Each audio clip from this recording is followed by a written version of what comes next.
आप देख रहे हैं इंडिया टाउन न्यूज, भारत की बात।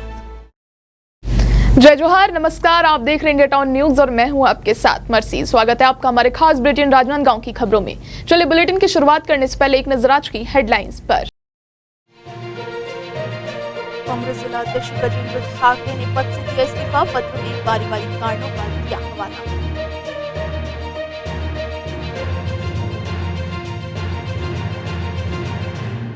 नए आईजी अभिषेक सांडिल्य ने संभाला पदभार, कानून व्यवस्था में सुधार को बताया प्राथमिकता।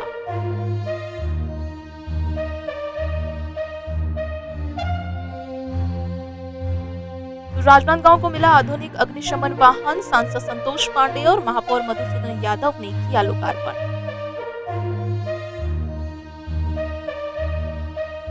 बाबा साहेब आम्बेडकर पर संगोष्ठी कार्यक्रम का आयोजन, डॉक्टर रमन सिंह और कैलाश विजयवर्गीय रहे मुख्य अतिथि।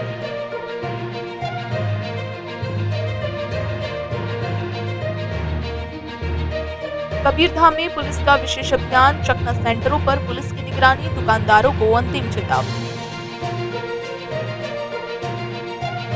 चलिए बुलेटिन की शुरुआत करते हैं खैरागढ़ से, जहां राजनीतिक हलकों में हलचल मचाते हुए कांग्रेस के खैरागढ़ जिला अध्यक्ष गजेंद्र ठाकरे ने अपने पद से इस्तीफा दे दिया है। उन्होंने अपना इस्तीफा पत्र छत्तीसगढ़ प्रदेश कांग्रेस कमेटी के अध्यक्ष दीपक बैज को भेजा है, जिसमें उन्होंने व्यक्तिगत और पारिवारिक कारणों का हवाला देते हुए ये कदम उठाने की बात कही है। गजेंद्र ठाकरे ने अपने पत्र में लिखा है कि वे कांग्रेस पार्टी को हमेशा एक समर्पित कार्यकर्ता के रूप में मजबूत करने का काम करते हैं। हालांकि पार्टी के भीतर उनके खिलाफ कुछ समय से चल रही गतिविधियों और असहमतियों को भी इस्तीफे की एक संभावित वजह माना जा रहा है। सूत्रों के मुताबिक कुछ दिन पूर्व खैरागढ़ दौरे पर आए पीसीसी चीफ दीपक बैज के सामने कई कार्यकर्ताओं ने जिला अध्यक्ष की निष्क्रियता को लेकर सवाल उठाए थे। इसके बाद से ही संगठन में अंदरूनी असंतोष और इस्तीफे की अटकलें शुरू हो गई थी। राजनांदगांव जिले को नया पुलिस महानिरीक्षक मिल गया है। अभिषेक सांडिल्य ने आज औपचारिक रूप से आईजी ऑफिस में पदभार ग्रहण कर लिया। पदभार ग्रहण करते ही उन्होंने जिले के लॉ एंड ऑर्डर सुधार को लेकर अपनी प्राथमिकताएं स्पष्ट की। आईजी सांडिल्य ने कहा कि शहर को व्यवस्थित करना उनकी सबसे पहली प्राथमिकता होगी। उन्होंने ये भी बताया कि ट्रैफिक व्यवस्था जो लंबे समय से आम नागरिकों के लिए परेशानी का कारण बनी हुई है, उसमें जल्द ही सुधार लाने के लिए ठोस कदम उठाए जाएंगे। साथ ही आईजी ने नक्सलवाद के खिलाफ भी सख्त रुख अपनाने की बात कही है।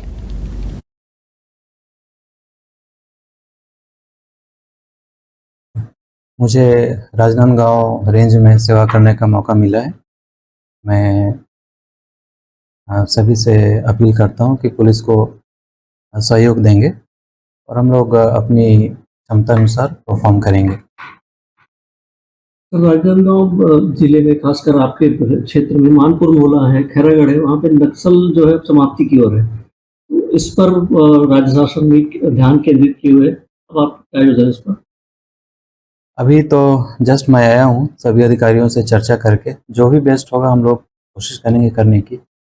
जो भी सरकार की मंशा है हम लोग करेंगे। मुख्यमंत्री विष्णुदेव साय की पहल पर राजनांदगांव जिले को एक नई और अत्याधुनिक अग्निशमन वाहन की सौगात मिली। जिले के होमगार्ड कार्यालय में इस वाहन का लोकार्पण समारोह आयोजित किया गया, जहां सांसद संतोष पांडे और महापौर मधुसूदन यादव ने विधिवत पूजन अर्चना कर वाहन को हरी झंडी दिखाकर रवाना किया। इस मौके पर सांसद संतोष पांडे ने कहा कि राजनांदगांव एक औद्योगिक जिला है और यहां आग लगने की घटनाएं आम होती जा रही है। ऐसी स्थिति में एक आधुनिक अग्निशमन वाहन की आवश्यकता लंबे समय से महसूस की जा रही थी। मुख्यमंत्री विष्णुदेव साय और उप मुख्यमंत्री विजय शर्मा के सहयोग से ये संभव हो पाया है। वहीं महापौर ने भी मुख्यमंत्री का आभार जताते हुए कहा कि ये वाहन सिर्फ राजनांदगांव ही नहीं बल्कि पूरा जिला और इसके आसपास के ग्रामीण क्षेत्रों को भी लाभ पहुंचाएगा। आज राजनांदगांव के लिए खुशी की बात है। वैसे तो भगवान से प्रार्थना है कि ऐसी किसी प्रकार की दुर्घटना ना हो, किंतु ऐसे आपातकालीन सेवा के लिए ये जो वाहन है इसका उपयोग होगा और ये केवल राजनांदगांव शहर ही नहीं, खैरागढ़ और चौकी मोहल्ला तक भी इसका उपयोग किया जाएगा। और इसके लिए आज माननीय महापौर महोदय के साथ उसका पूजन करके और लोकार्पण किया गया है। राजनांदगांव होमगार्ड को आपात सेवा के लिए एक अग्निशमन वाहन उपलब्ध कराई गई है। इसके लिए मैं राज्य शासन को हृदय से धन्यवाद देता हूं, क्योंकि हम सब जानते हैं कि प्राकृतिक आपदा जो है वो अचानक ही आती है और प्राकृतिक आपदा में उपयोग होने वाला ये चीज है। और हमारे पास अभी जितने भी संसाधन है वो जैसा कि सांसद जी ने बताया ही है कि पूरे लोकसभा क्षेत्र में इसका उपयोग होता है और जो नए वाहन आए हैं इसका भी उपयोग पूरे लोकसभा क्षेत्र में होगा। तो मैं सांसद जी को, डॉक्टर साहब को, मुख्यमंत्री जी को, गृह मंत्री जी को धन्यवाद दूंगा कि राजनांदगांव को एक और नया अग्निशमन वाहन उन्होंने उपलब्ध कराया। राजनांदगांव के गोविंदराम ऑडिटोरियम में बौद्ध समाज द्वारा संविधान निर्माता और सामाजिक न्याय के अग्रदूत डॉक्टर भीमराव अंबेडकर की स्मृति में एक भव्य संगोष्ठी कार्यक्रम का आयोजन किया गया। इस कार्यक्रम में छत्तीसगढ़ विधानसभा अध्यक्ष डॉक्टर रमन सिंह मुख्य अतिथि के रूप में शामिल हुए, जबकि मध्य प्रदेश के कैबिनेट मंत्री कैलाश विजयवर्गीय विशिष्ट अतिथि के रूप में कार्यक्रम की शोभा बढ़ाने राजनांदगांव पहुंचे। कार्यक्रम की शुरुआत से पहले दोनों नेताओं ने मीडिया से बातचीत की। इस दौरान डॉक्टर रमन सिंह ने बाबा साहेब के संविधान निर्माण में योगदान को याद करते हुए कहा कि डॉक्टर अंबेडकर ने न केवल संविधान का निर्माण किया बल्कि देश को सामाजिक समरसता की दिशा भी दिखाई। वहीं मंत्री कैलाश विजयवर्गीय ने भी बाबा साहेब के विचारों को आधुनिक भारत के लिए प्रेरणा का स्रोत बताया। आज प्रदेश के द्वारा आयोजित प्रदेशव्यापी व्याख्यानमाला में हमारे राजनांदगांव में आज हमारे साथी और मध्य प्रदेश के कैबिनेट मंत्री कैलाश विजयवर्गीय जी आज यहाँ पे आ रहे हैं और ऑडिटोरियम में उनका डॉक्टर भीमराव अंबेडकर जी के ऊपर व्याख्यान होगा और समाज के लोगों को भी बुलाया गया है।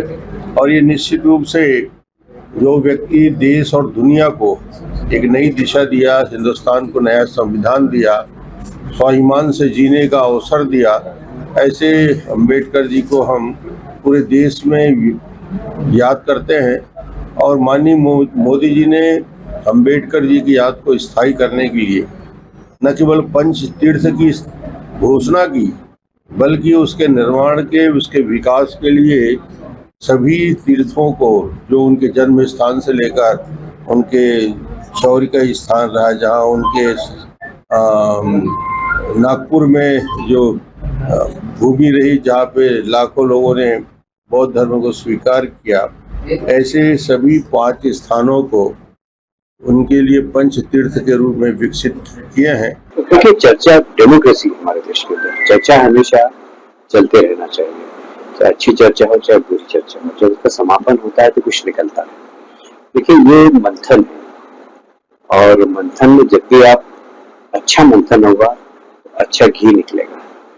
और मैं समझता हूँ कि यदि कहीं पर कुछ गलती हो रही है और किसी व्यक्ति ने उठाई, हो सकता है उचित मंच नहीं, हो सकता है मर्यादा पार कर दी हो, और यदि उसकी सही बात हो तो उसको स्वीकार भी करना चाहिए, अगर गलत बात हो उसको समझाना भी चाहिए।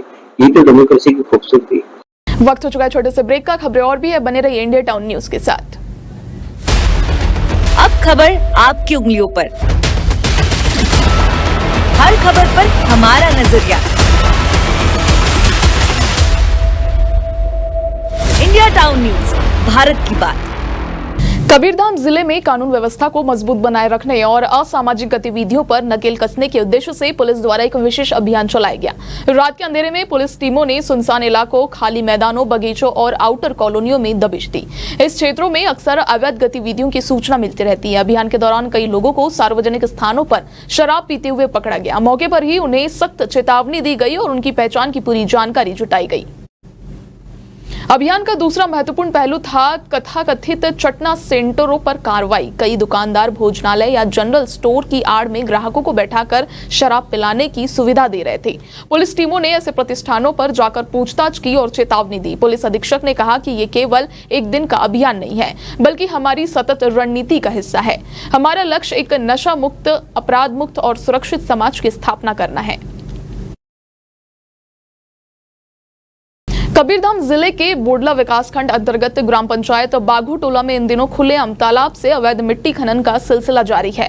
दियाबार से बद्दो तक मुख्यमंत्री सड़क एवं विकास योजना के तहत निर्माण कार्य के लिए बाघूटोला के तालाब से जेसीबी मशीनों के माध्यम से बड़ी मात्रा में मिट्टी निकाली जा रही है। चौंकाने वाली बात यह है कि ये खनन बिना पंचायत की अनुमति के किया जा रहा है और ग्राम पंचायत समेत सरपंच और अन्य जनप्रतिनिधि इस अवैध गतिविधि पर चुप्पी साधे हुए हैं।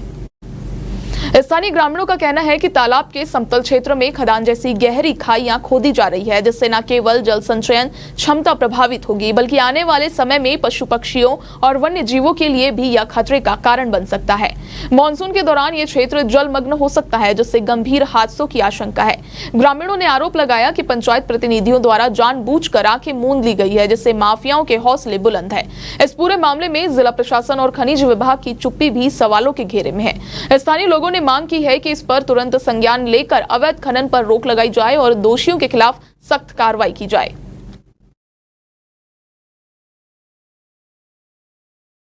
भारत रत्न डॉक्टर भीमराव अंबेडकर की 134वीं जयंती के अवसर पर भारतीय जनता पार्टी द्वारा राजनांदगांव के गोविंद राम ऑडिटोरियम में एक विशेष संगोष्ठी का आयोजन किया गया। इस कार्यक्रम का उद्देश्य समाज के पिछड़े और दलित वर्गों को सम्मान देना, बाबा साहब के विचारों को जन जन तक पहुंचाना था। कार्यक्रम में छत्तीसगढ़ विधानसभा अध्यक्ष डॉक्टर रमन सिंह मुख्य अतिथि के रूप में शामिल हुए, जबकि मध्य प्रदेश के कैबिनेट मंत्री कैलाश विजयवर्गीय विशिष्ट अतिथि के रूप में कार्यक्रम की शोभा बढ़ाने अपने 1 दिवसीय दौरे पर राजनांदगांव पहुंचे। संगोष्ठी में डॉक्टर अंबेडकर के संविधान निर्माण में योगदान, सामाजिक न्याय, शिक्षा के अधिकार और समानता की भावना पर चर्चा की गई। इस अवसर पर इंडिया टाउन न्यूज ने समाज सेवा से जुड़े कार्यकर्ताओं और बुद्धिजीवियों से विशेष बातचीत की। कार्यकर्ताओं ने इस आयोजन को सकारात्मक पहल बताया और कहा कि इस तरह के आयोजनों से समाज के वंचित वर्ग को मुख्यधारा से जोड़ने में मदद मिलती है।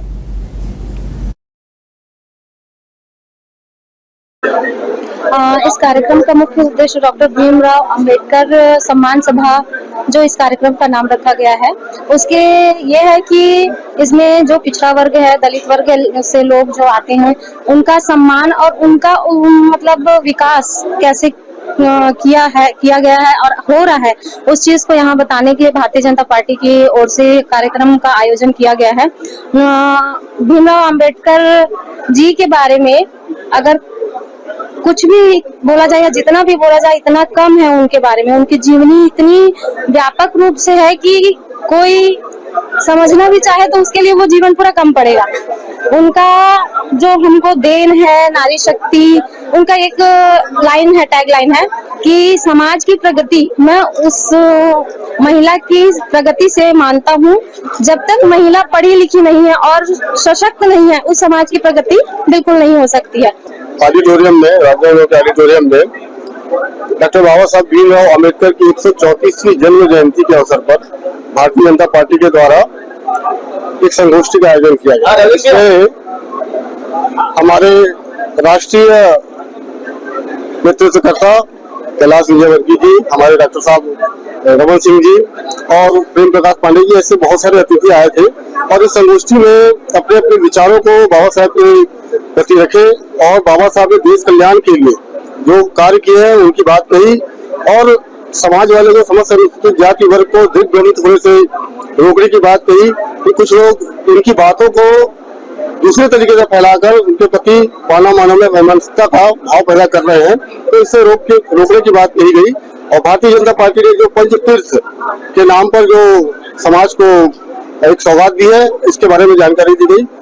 पहले तो ये बहुत बड़ी खुशी की बात है कि भारतीय जनता पार्टी ने इस पखवाड़ा को संगोष्ठी कार्यक्रम रख करके पूरे भारत भर में कार्यक्रम कर रहा है और विशेष करके राजनांदगांव को इसे चुना है, तो मैं उनका धन्यवाद देना चाहूँगा। और आज माननीय कैलाश विजयवर्गीय जी यहाँ पर आए और बाबा साहब के जीवन पर उन्होंने बहुत अच्छा प्रकाश डाला है और जो भ्रांतियां जो समाज में फैलती हैं कि कांग्रेस ने उसका सपोर्ट किया, कांग्रेस ने किया, भारतीय जनता पार्टी विरोधी है, परंतु उन्होंने अच्छे तरीके से, बहुत सुनियोजित तरीके से जो अपनी बात को रखा, तो एक प्रकार की जो भ्रांतियां थी वो बहुत क्लियर हो गई है। आज का मेरे खास बुलेटिन में फिलहाल इतना ही। अब मुझे दीजिए इजाजत और आप देखते रहिए इंडिया टाउन न्यूज, भारत की बात। आप देख रहे हैं इंडिया टाउन न्यूज, भारत की बात।